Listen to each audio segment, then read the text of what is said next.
sejahtera dan selamat Sabat untuk kita semua. Kita tunduk kepala dan berdoa. Tuhan di surga, di hari Sabat yang diberkati ini, kami bersyukur untuk semua berkat Tuhan, dan kami mau belajar lagi firman-Mu. Diberkatilah kami, dalam nama Tuhan Yesus kami persembahkan doa ini. Amin.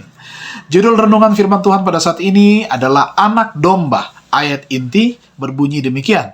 Dan karena kehendaknya inilah kita telah dikuduskan satu kali untuk selama-lamanya oleh persembahan tubuh Yesus Kristus. Ibrani 10 ayatnya yang ke-10.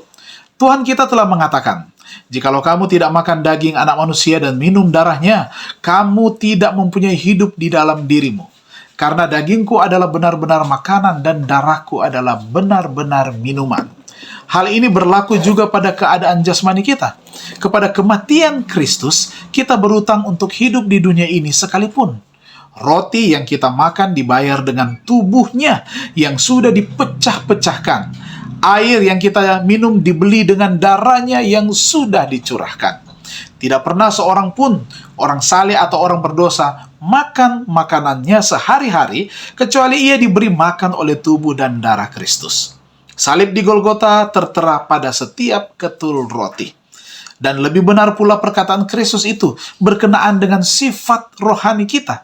Ia menyatakan, barang siapa makan dagingku dan minum darahku, ia mempunyai hidup yang kekal, adalah oleh menerima hidup bagi kita yang dicurahkan di salib di Golgota.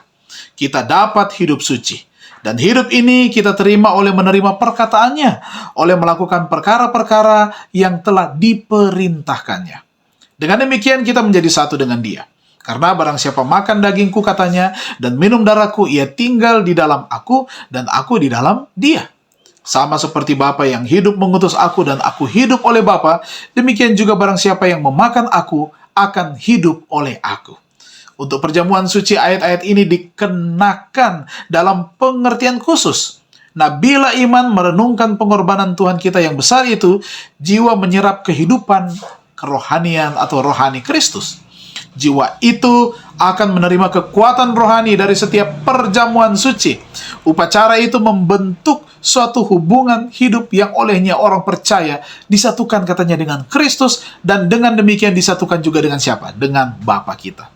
Bila kita menerima roti dan anggur yang melambangkan tubuh Kristus yang sudah dipecah-pecahkan dan darah yang sudah dicurahkan, maka dalam angan-angan kita menggabungkan diri, katanya, dalam peristiwa perjamuan kudus di ruangan atas.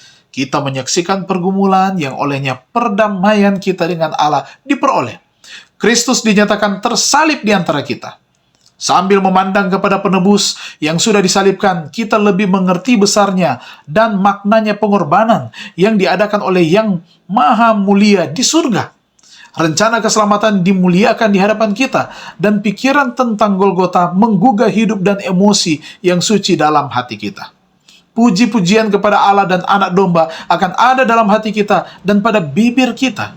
Karena apa? Karena kesombongan dan pemujaan diri sendiri tidak dapat tumbuh subur dalam jiwa yang senantiasa mengenangkan peristiwa di Golgota. Mari kita renungkan lebih dalam. Saya berutang setiap berkat duniawi kepada pengorbanan Yesus Kristus untuk saya. Berkat apakah yang telah Dia kirimkan kepada saya minggu ini? Mari kita bersyukur dan berterima kasih untuk pengorbanan Yesus bagi saya dan saudara. Dialah anak domba Allah itu sendiri. Kita berdoa. Bapa di surga, terima kasih kami boleh merenungkan kasih Tuhan lewat kebenaran firman-Mu. Dan biar kiranya ini menguatkan iman kami, membuat kami lebih bersyukur, berterima kasih, dan setia kepada Tuhan. Hari Sabat ini, kami serahkan seluruh kehidupan kami ke dalam tangan kasih-Mu. Berkat Sabat menjadi bagian kami semua. Dalam nama Tuhan Yesus kami persembahkan doa ini. Amin. Tuhan memberkati kita semua.